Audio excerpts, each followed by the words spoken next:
آج کے دور میں the youngsters they say that we want to get married اور ہم یہ سمجھ بیٹھتے ہیں کہ شادی ایک جیسے کھیل ہے، شادی کر لیں گے تو everything is going to be normalized، سب کچھ ٹھیک ہو جائے گا.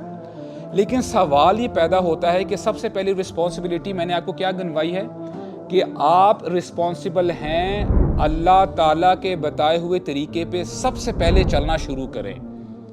جب آپ یہ رسپانسبلٹی لیتے ہی نہیں ہیں you don't know that you have to control your eyes.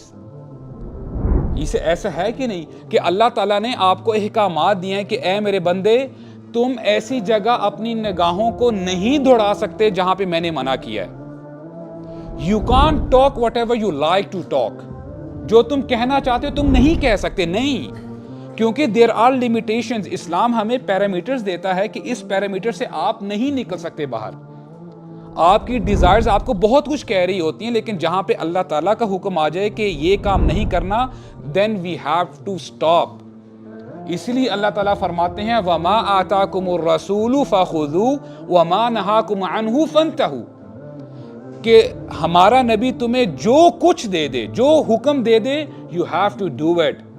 No ifs and buts کہ مجھے لاجیکلی ایکسپلین کریں، مجھے سمجھائیں، مجھے سمجھ میں نہیں آ رہی، اسلام مجھے کیوں روکتا ہے، میں کیوں داڑھی بڑھاؤں، why do I have to cover myself, میں کیوں نماز پڑھوں، میں کیوں اپنا خون پسینے سے کمایا ہوا مال میں خرچ کروں، کیوں یہ میرا مال ہے. نہیں، آپ نے ویسا ہی کرنا ہے جیسے ہمارا دین ہمیں گائیڈ کرتا ہے. اینڈ سیکنڈلی آپ کی رسپانسبلٹی ہے you have to obey your parents guys. Again and again I'm telling you that. بہت سارے بچے یہ کمپلین کرتے ہیں کہ our parents don't understand. ان کو نہیں پتا زمانہ کہاں سے کہاں پہنچ چکا ہے، ہمارے پیرنٹس کو نہیں پتا what is happening in the colleges and universities. all right, fair enough. لیکن آپ کا حق کیا بنتا ہے کہ اللہ تعالیٰ نے آپ کو اور مجھے انسٹرکشن دی ہے وَبِالْوَالِدَيْنِ إِحْسَانًا. what do you have to say about that؟ اپنے والدین کے ساتھ احسان کرو. اور احسان کسے کہتے ہیں؟ آپ اور میں بخوبی سمجھتے ہیں.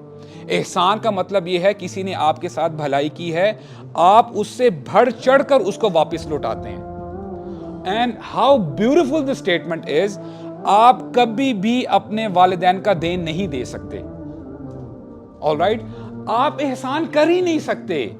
تو سمجھ میں یہ بات آئی، ڈو یور utmost effort، اپنا سب کچھ لگا دیں اور باقی اللہ تعالیٰ پہ چھوڑ دیں. Do you understand the point؟ اور جس دن آپ رسپانسبل بن گئے نا، جب آپ نے اپنے والدین کی خدمت کرنا شروع کر دی، جب آپ نے ان کی بات ماننا شروع کر دی، you will see the changes. اور کوئی بڑی بات نہیں ہے کہ آپ کے پیرنٹس خود آپ کو بتائیں گے کہ ہمارا بچہ سمجھدار ہو گیا، now he is ready to be married. اگر ہمارا رویہ یہ ہے کہ راتوں کو ہم اٹھ کے موویز دیکھتے ہیں اور پوری سیریز ہم مکا دیتے ہیں، ختم کر دیتے ہیں، اور ہم پب جیز اور یہ فورٹ نائٹ اور اس ساری چیزوں میں ہم جو ہے اپنی راتیں گزارتے ہیں، ہمارے دن گزر جاتے ہیں، موبائل سے ہمارے ہاتھ ہٹتے ہی نہیں ہیں، then what do you expect؟ and at the end of the day if we go to our parents، بابا پلیز شادی کروا دیں، what answer you are expecting then؟ I mean literally ask yourself. تو اپنے آپ کو رسپانسبل بنائیں، یہاں تک کہ آپ کے پیرنٹس انشاءاللہ الرحمن آپ کو کہیں گے our son or our daughter now she is or he is he's ready to be married انشاءاللہ الرحمن. اور اس کے ساتھ ساتھ انشاءاللہ الرحمن پیرنٹس کے لیے بھی میں ایک ریکویسٹ یہ کروں گا، if you see your children are responsible، اور اللہ تعالیٰ نے اگر آپ کو توفیق دی ہے، if a new individual come in your house، اس سے کچھ نہیں ہو جائے گا. اگر جہاں پہ 5 بریڈز بنتی تھی ایک اور بریڈ بن جائے گی، nothing would happen. all right، تو انشاءاللہ الرحمن this is how we can protect the society. اللہ تعالیٰ ہمیں سمجھنے کی توفیق عطا فرمائے.